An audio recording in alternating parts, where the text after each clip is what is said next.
thank you very much. It's a great pleasure to be here with you again for the second day.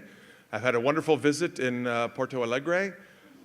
We had a very nice dinner last night at the steakhouse. The quantity of food that I ate last night was about what I eat in a normal week. And I don't understand why Brazilians are so skinny, so thin, when the amount of food is so large, but maybe it's a lot of exercise and a lot of walking. My topic for today is the economics of networks and digital technology. This is a fun subject for me to talk about, and it's probably fun for a lot of you to listen to, because we're all interested in network things and digital things, our toys and gadgets, of course. I'm looking at my notes here. This is my notes for the lecture, and we all marvel at these new technologies. We use the internet in so many ways every day. We're hardly even aware of it. Our cellular, our mobile phones and so on. Most of you are on Facebook and MySpace and other social networks, chatting with your friends and so on. We take these phenomena, on the one hand, we often take these phenomena for granted. We don't think about them and analyze them very carefully. We don't apply economic analysis to understanding their nature, their origins, implications for business, for entrepreneurs, for government policy, and so on.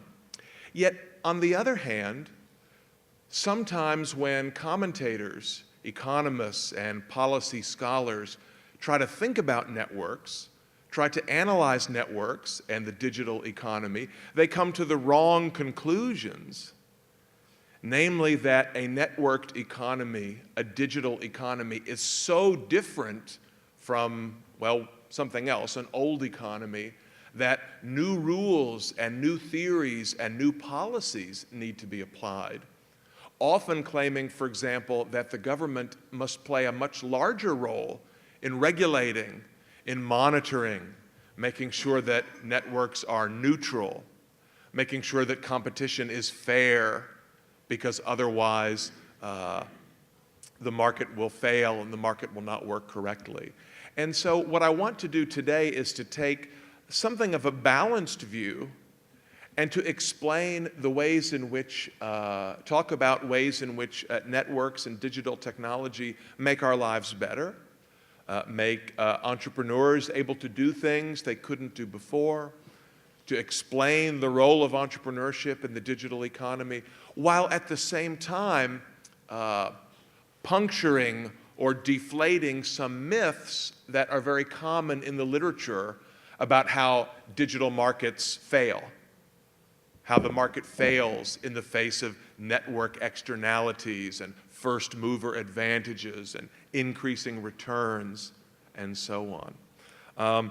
I know that networks and network issues are particularly relevant for you guys in Brazil. When we were at the restaurant the other night, I noticed the telephone pole on the street across from the restaurant, and that's a pretty impressive network.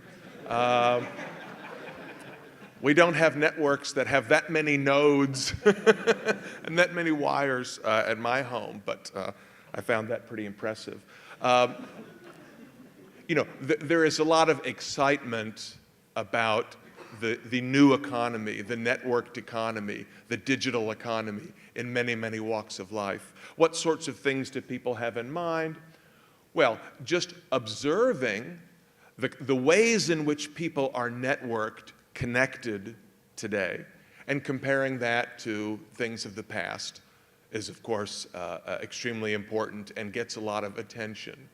The internet being the most obvious example, the ways that we are all connected, 24 hours a day by our mobile devices and so on. You can reach almost anyone in the world at almost any time.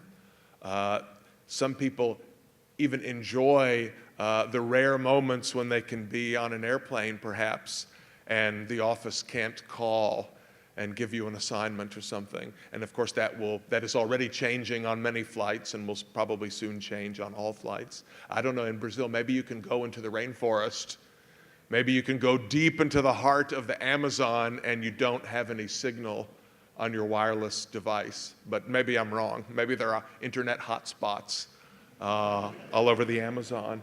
But this is something that, if you just think about it, it's a very different way than people have lived in the past. In fact, economists looking at economic development and economic history and the rise of capitalism have often focused on aspects of networks. The economic historian Avner Greif at Stanford University, for example, has argued that it was no coincidence that long-distance trade emerged in the late Middle Ages in the Mediterranean among particular groups of individuals. He's argued, for example, that there was a specific group of Jewish merchants located around the Mediterranean Sea who were among the first to develop reliable mechanisms for long-distance trade. Putting your goods on a ship and sending it off to a faraway port where it may not arrive for several months, and then waiting for payment in specie or other goods received in exchange to return to you many months after that.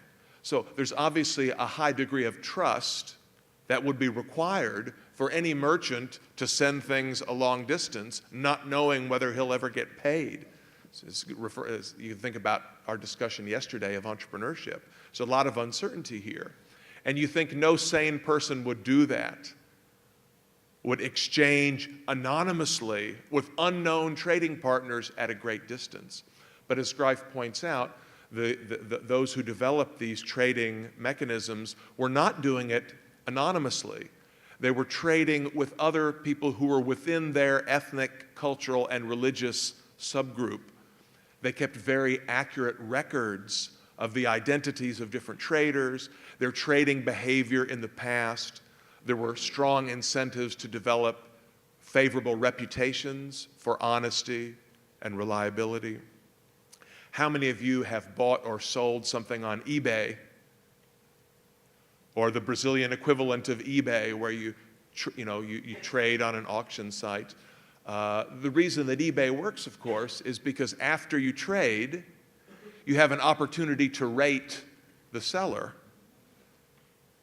So if you send some money through PayPal or whatever, and the seller sends you the merchandise and it's no good, it's not what was advertised, or it's poor quality, or maybe they never send you the merchandise, you can type nasty messages in the seller ratings, you can smash them in the seller ratings, and then presumably that will make it harder for them to sell goods to other consumers in the future.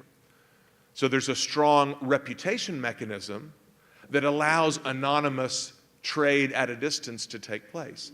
Well, hundreds of years ago, before there was something like eBay, there were small, close-knit communities that were geographically distant, yet ethnically and culturally close, and were able to maintain records, archives of people's activities, like the seller ratings in eBay.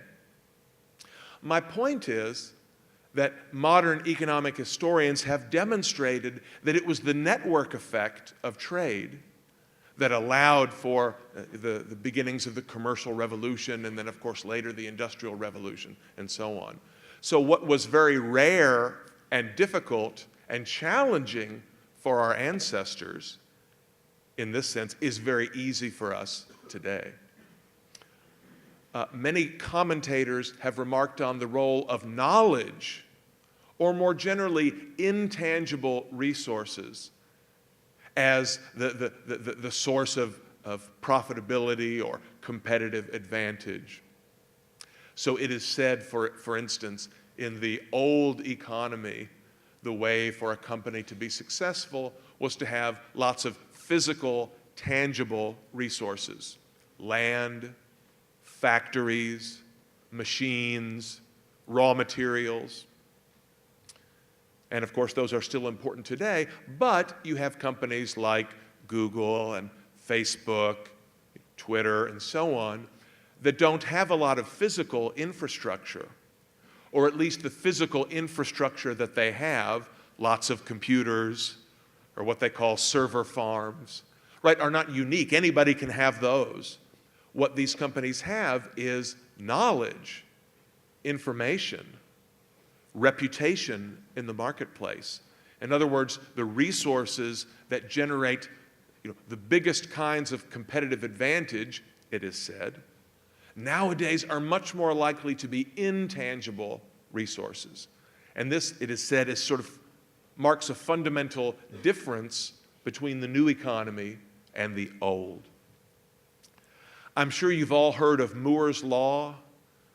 Do you know Moore's Law? This is named after Gordon Moore, the semiconductor specialist, not Michael Moore, the documentary filmmaker who makes a lot of silly movies. Moore was the engineer, founder of Intel Semiconductors, who observed that as a rough approximation, not a praxeological law, the computing power of microprocessor chips doubles approximately every year and a half. So approximately every 18 months, the computing power on a processor chip increases by a factor of 2. And this is, of course, remarkable. This is, exponential growth of computing capacity. One of those graphs where you see a line that is not just increasing, but increasing at an increasing rate, exponential growth. And when you study the new economy or the digital economy and you look at the data, you often see many, many pictures that have these exponential growth, the amount of data that you can store on a little tiny micro memory chip of a certain size. And it's not just increasing by 1 gigabyte per year, it's doubling or something like that every year. And we all have this experience, right? Sometimes it's funny that when we think about how much storage capacity we need on our PC or our iPod or our mobile phone, sort of like the number stays the same, but the unit of measure changes. So when I was a young person, much before many of you in the room were born, a really good computer had 64K of memory, right? And then a few years later, a good computer would have 64 megabytes of memory, and now 64 gigabytes, and tomorrow it'll be 64 terabytes or something like that. So it doesn't really matter what the measurement is. You just know that 16 is not enough, and 32 is a pretty good number. 64 is really good. Sometimes you see these graphs with the line going down, right? The cost of a certain amount of computing power, the economic cost, is falling at an increasing rate. The cost of transmitting information from one place to another, falling at an increasing rate. What's called Metcalfe's law, named after another industrial engineer, is the idea that the value of a network, the benefit from being part of a network, is roughly proportional not to the number of nodes, the number of people on the network, but to the square of the number of nodes.